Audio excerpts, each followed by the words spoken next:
Hey guys, what's up? It's Ripe again. In today's video, a terrible neighbor set fire to my property and thought that she could get away with it, thinking I am an idiot. Here is what happened. Let's dive right into the story. This story is from r/malicious compliance. I read a thing on here earlier and it reminded me of my favorite MC I had the pleasure of being a part of. About 10 years or so ago, my father helped me get hired at the manufacturing company he worked at. I worked hard and instantly joined the union they had. After working there a few years, I was working as an operator and I knew all the machines we had and was learning how to repair and maintain them all as well. The company loved to make the operators work a lot of hours, 60+ hour weeks, but we managed and the union got us double time after 60 and any time on a Sunday. The only caveat was that we were allowed one weekend a month that we did not need to work and we all usually agreed on the weekend or drew lots. One month we were crazy busy, every machine operator was working 7 days a week, at least 12 hours a day, and we felt it.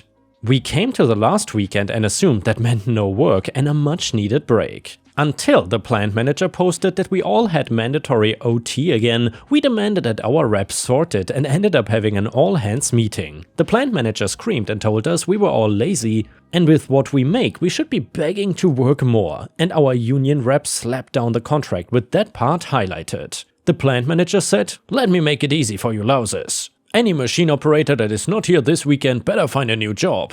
We all looked at each other and nodded, confirmed the rep heard that and went back to our machines. That following Monday, we agreed to turn them off or ignore all their calls for the weekend and our phones exploded. Apparently the union already started on them for wrongful termination and violation of the contract. Then we all said, "Per our meeting, you fired me, so no, I'm not coming in." Funnily enough, we were rehired with a higher pay and the union demanded an amendment to the contract that limited work weeks to 6 days up to 70 hours a week. Topping off all of it, we came back that Thursday to a party announcing our new plant managers because they fired all of upper management and brought in a whole new team. And by the way, edit, since I explained poorly, we got overtime after 40 hours a week and double time for anything after 60 hours. And yeah, Ripe stars, there's just something about these work-related malicious compliance stories that make them so damn satisfying. I don't know what it is. Maybe the fact that you can somehow relate to it? I'm not sure. Let me know what you think about malicious compliance in the comments.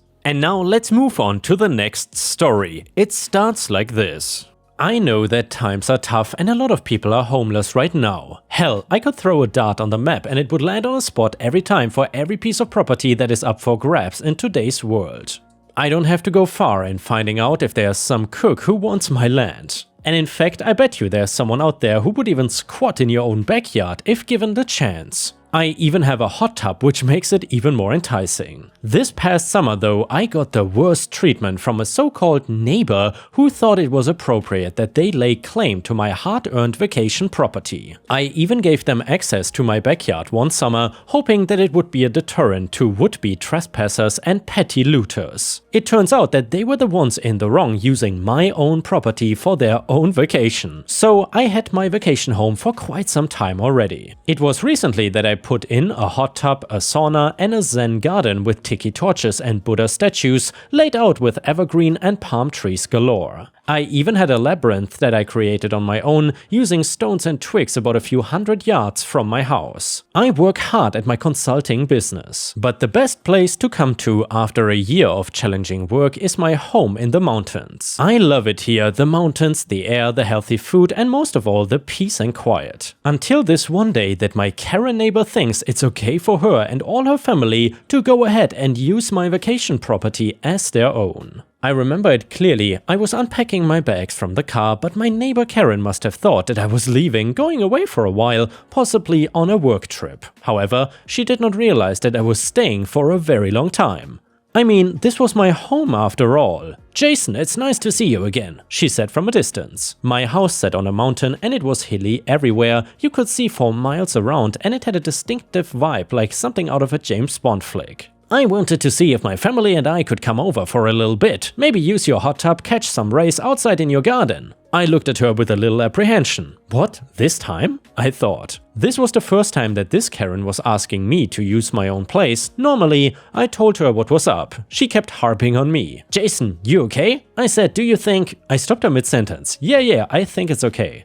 My family and I have some important stuff going on this weekend. She backfired on me. I could see her moving closer to my driveway from her property. She starts racing down her stone pathway that led up to mine. Look, I don't mean to trouble you, but I see that you're gone all the time. I mean, you practically don't even live here. I turned around, dropped one of my bags and stared at her. Do you really think I'm gonna let you use my hot tub while my family is here? I laughed a little. Well, yeah, I mean, I see your bags. Looks like you'll be gone for a while. Why don't you just give me the keys to your place? You're never here anyway. It's like you're always gone. I busted out laughing. There's no way in hell I'm gonna give you the keys to my place. And for your information, my family and I are here for the summer. What makes you think you can just barge in here and ask something like this? You don't have the rights to my property just because I let you use it a few times while we were gone. Alright then, be that way. She gave me the weirdest look and then strolled up the rocky path towards her home. Then, when I put my bags near the front porch and turned around, she was there, giving me a deathly stare. And then the strangest thing happened. She flicked me off with her middle finger. I could hear her murmuring something. And then she screams, "F you!" The next few weeks went by and my family enjoyed our private property away from the world. Sometimes we would go into town, grab a coffee, and sit by the main town square sharing stories and laughing. But all the laughs and joy turned into anger when we came home one day to find nasty notes posted all over our front door and staircase. Words like, "You're gonna regret ever coming back home," to "If I find a way to stick it to you, I will." I even found one that fell on the driveway with what looked like some kid had scrawled a handwritten note but didn't know how to write it. "If I had it my way, I would sit in your hot tub and use it as a toilet. You deserve crap." After throwing away all the threats and nasty notes, my wife Lauren and I decided to go confront Leanne, the angry Karen next door. We walked over to her place side by side and decided this was going too far. She needed to stop this. When we knocked on the door though, it was not the angry Karen we were expecting, but one of our other neighbors down the road. "How can I help you?" he asked. "Where's Leanne? We need to speak to her," my wife asked. "We have a problem with some notes we think she put on our property." The neighbor looked us up and down. "Oh, your property? Oh yes, I know. Well, I heard that property is not really yours, that it was actually stolen at a foreclosure auction a few years ago due to your finagling of some sort. Isn't that true?" We both looked at him in shock. "I think you got this all wrong. This is our property and we bought it flat out with cash a number of years ago." And by the way, ripe stars, at this point in the story, it should be very clear that this did not happen in the United States. Anyway, they said it was obtained via theft. Who told you that anyway? Well, Jason, we all know, in fact the whole community knows, that it was not legally conveyed to you. Do you really think you own that thing over there? We stepped back, wondering how the hell this neighbor of ours was throwing insults at us like we were some sort of thieves. And to top it all off, we had no idea why he was at Leanne's home to begin with. "What are you doing here anyway?" I asked. "We need to speak to Karen." I stepped forward and looked him dead in the eye. "Right now, please. She is not here. I'm watching her dogs for her. Now go away." He slammed the door abruptly in our faces. As we walked back over to the home, we decided to get back to town and see if we could find Leanne, aka Karen. We knew that she would probably be at the store where she always went to, or at the market buying something. When we arrived, we found ourselves being greeted with cold stares and angry vibes. Some people even snickered at us as we got out of our Land Rover and inched our way down the street. We could hear voices coming from afar saying, "Ha, silly privileged gups, what a dirty little looter." We turned around to see who was saying it, but then they turned the other way quickly before we could see who it was. We both walked away quickly towards the market searching for Leanne, aka Karen, but there was no sign. So we drove back home, we got out of our car, and there stood the angry Karen holding her hands up high and waving at us. "Well, look who it is. I'm surprised you're back so soon. How was your trip?" We both looked at her in anger. "What do you think this is?" my wife asked. "Did you go around telling the whole town lies about us? We heard derogatory names being called at us." "I didn't say anything. I think you got your facts wrong. Why are you even here?" "This is our property, that's why," I barked at her. "We were trying to find you. We know you put all those notes on our front porch. We demand that you stop and give us an explanation as to what the hell is going on here." She looked at us and laughed. "Do you really think you own this piece of property here? I've been here longer than you have. I've seen you come and go. You don't own it. Matter of fact, I pretty much own all this land because I've been here longer. I should have a right to do what I want with it, since you willy-nilly everything and make it sound like you're some great hero for flying everywhere and consulting people. Consultation my ass. Let me have access to your property or else." Or else what? My wife screamed. Yeah, what are you gonna do, Karen? This is our property, I said. I'm gonna make sure everyone in this community knows how you got this property, and I'll be damned if you get it back. I'll even make them believe stuff that will make your head spin. We both shrugged it off, but I turned around and said, not if I have it my way. And I went inside and called the police. They arrived in about an hour and knocked on our door. We told them everything, the lies and rumors Leanne was spreading around town and how people were starting to hate us. The nasty notes, the threats and the general feeling of being watched and harassed. We told them everything. And the police went to the nasty Karen and talked with her, and from our front door we heard the loudest screams ever. It was like someone was not getting their way, like a whiny child being told no. The police left and we looked on from our driveway. Leanne came out and stuck her fist in the air and screamed F you. We had no idea she would take it this far and that she could be this angry over the fact that we would not let her use our property for her and her family. What a load of BS. We went back into the town the next day and wanted to take a break from being at home. We decided to hike in the mountains, take a relaxing day at the spa and visit our favorite restaurant. But when we came back, we were downright shocked at the sight that we saw. Our home was engulfed in flames. We raced up the driveway and around the house, trees were falling down and our hot tub had mud and twigs in it. Leanne's dogs were barking next door. We raced back down the driveway. What the hell do we do, Jason? I don't know, call the police and the fire department, what the hell? We jumped back in the car because the smoke was too unbearable, and as we saw our home burn to the ground, I couldn't help but think this had to be that Karen. And that is the summer I knew my life would never be the same. That same day, as we stood waiting for the fire department to come and wash away the flames, we had the police come out and investigate. There was a little known item that they found just behind the hot tub, a piece of a chipped off polished fingernail, pink, like the one I saw Leanne wearing when she confronted me the other day. The police investigated the scene and a few days later they ran a DNA test. It matched perfectly with Leanne's. She was the suspect. And she effing burned our house down while apparently taking one last plunge in our hot tub. Leanne was promptly arrested a few days later on felony charges and charged with arson. She was subjected to 5 years in prison. The authorities believed her to be a different case though altogether. They had done numerous background checks on her and questioned any witnesses involved in the case. Some of the community came forward and spoke out against her. Apparently there were some other neighbors that were having problems with her trespassing on their property and the police got involved there too. So this definitely was not the first time. What's even crazier is that Leanne not only burned down our house in rage, but the fires consumed a fair amount of federal property that backed in closer to our own land. The fires consumed most of it and she was fined a hefty penalty. What's worse, in which we came to find out later from the lead investigator, was that this Karen tried to impart insurance fraud by setting pieces of her own home on fire long before we ever even lived there. It was nuts. She was trying to claim that a forest fire had hit her home and she sought damages. The case was ruled out in her favor, however. But we learned that by her deliberately planting a bonfire on our property, we thought that maybe she was seeking to try it again and use our own house as collateral damage.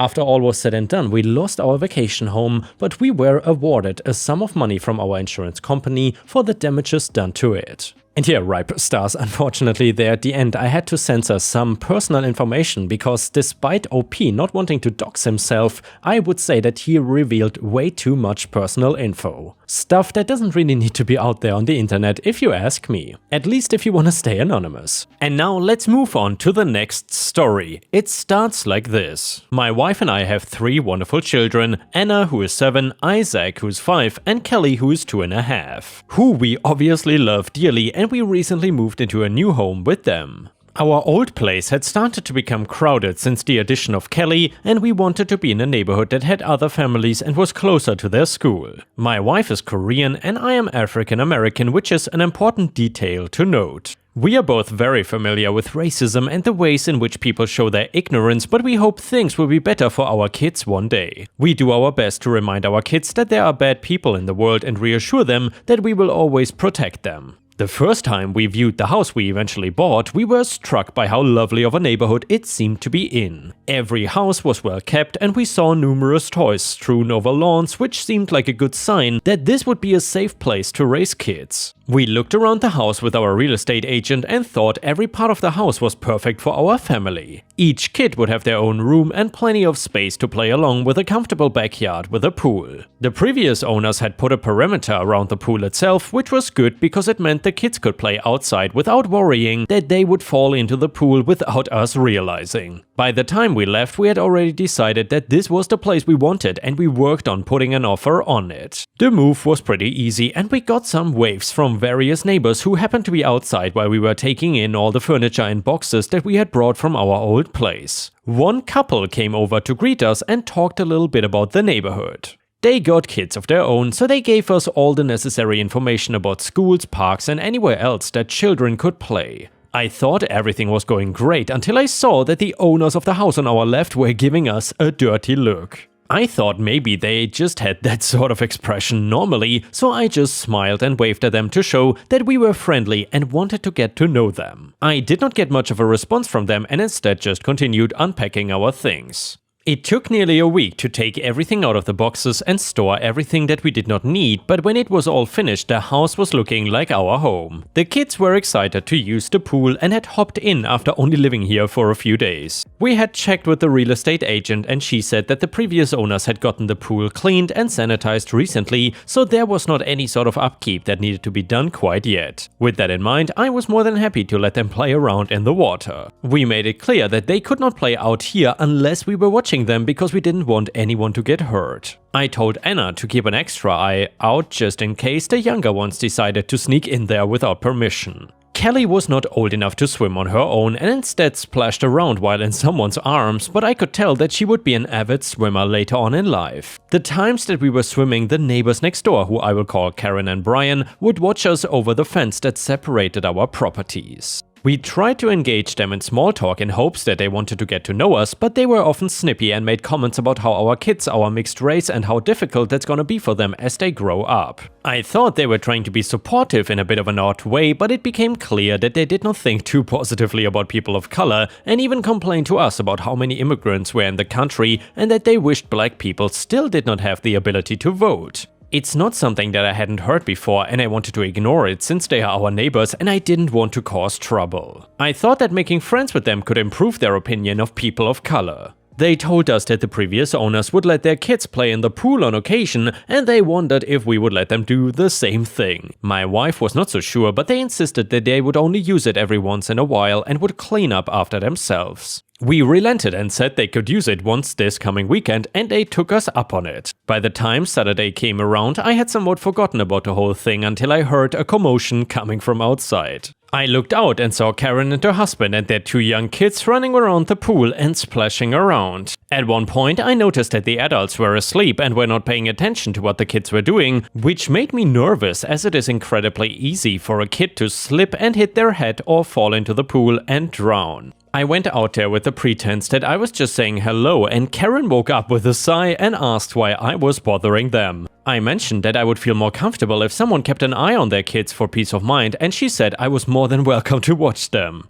I agreed to do it that one time because I didn't want anyone getting injured on my own property, but I assumed that this was not gonna become a regular occurrence. I was completely wrong as they started showing up randomly to use the pool and they always claimed this was their last time using our pool, but they just kept coming back. I knew this could not keep going on because they had started leaving their things around and tossing food wrappers on the ground and leaving them there for me to clean up. It was becoming annoying. And then the next time they showed up, I made it clear that this really was the last time we would be letting them use our pool. I told them that they kept disrespecting our boundaries and it was adding more stress to my day, which I did not need.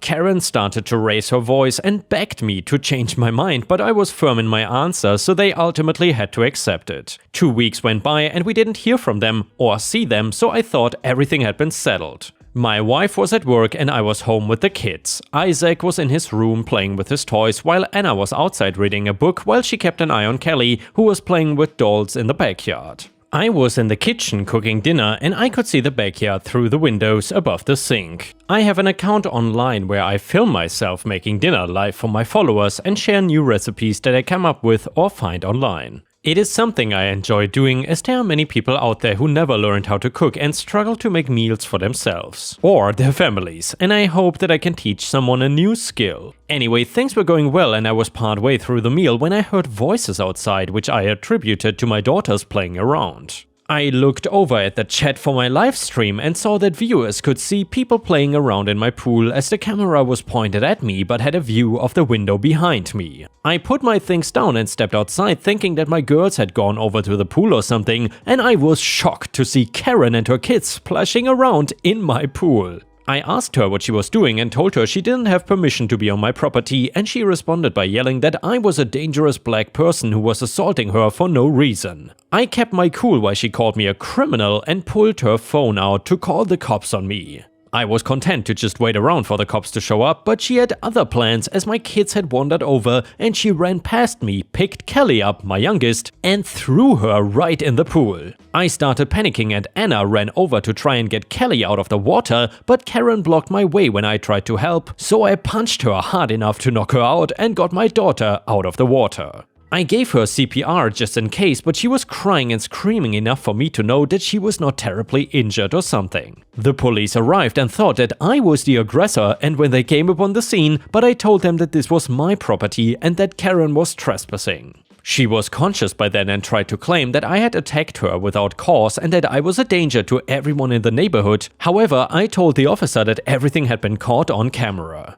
I got everything set up so that my live streams are saved to my phone so that I can edit and post them online, so all I had to do was get my phone and show the cops all of the footage. Every single thing Karen did had been caught on camera, and I told them that I wanted to press charges against her. She was ultimately arrested for trespassing and assault, and I have a feeling she will get a harsh sentence since she attacked a toddler and not a grown adult. I think her husband has spent a lot of their money on a lawyer, which means that they moved out of the house and put it up for sale, which gives me hope that the next occupants will be significantly more fun to be around. And now an update to the story. After all of this, my wife and I decided to consult a lawyer to make sure we took the appropriate legal actions. We submitted the video footage as evidence and, as I said before, pressed charges against Karen for trespassing, assault and endangering the welfare of a child. The legal proceedings took several months, but eventually Karen and her husband Brian found themselves facing the consequences of their awful actions. Karen was found guilty of all charges and was sentenced to 5 years in prison. Brian was also charged as an accomplice as he was aware of Karen's actions and failed to stop her.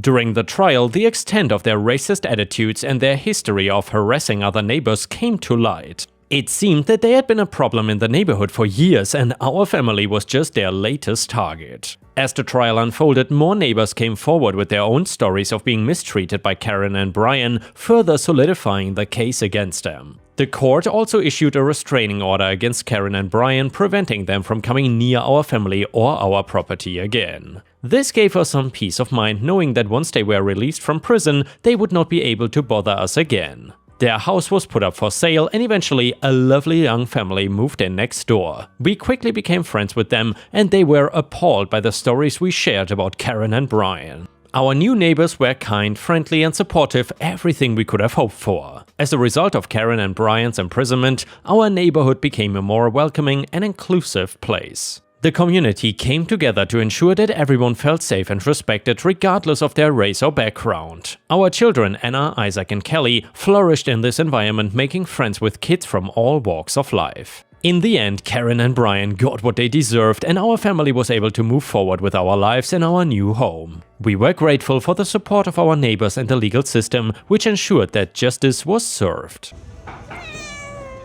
And yeah guys, if you cannot get enough of my content, please don't forget to check out my podcast by searching for Ripe Stories on all major podcast platforms such as Spotify, Apple or Google Podcasts. Furthermore, you can find bonus content by going to patreon.com/ripeyoutube or by clicking the join button here on YouTube. For a small monthly fee, you will get access to dozens and dozens of exclusive videos you won't find anywhere else. Thank you so much for watching and I hope to see you again tomorrow.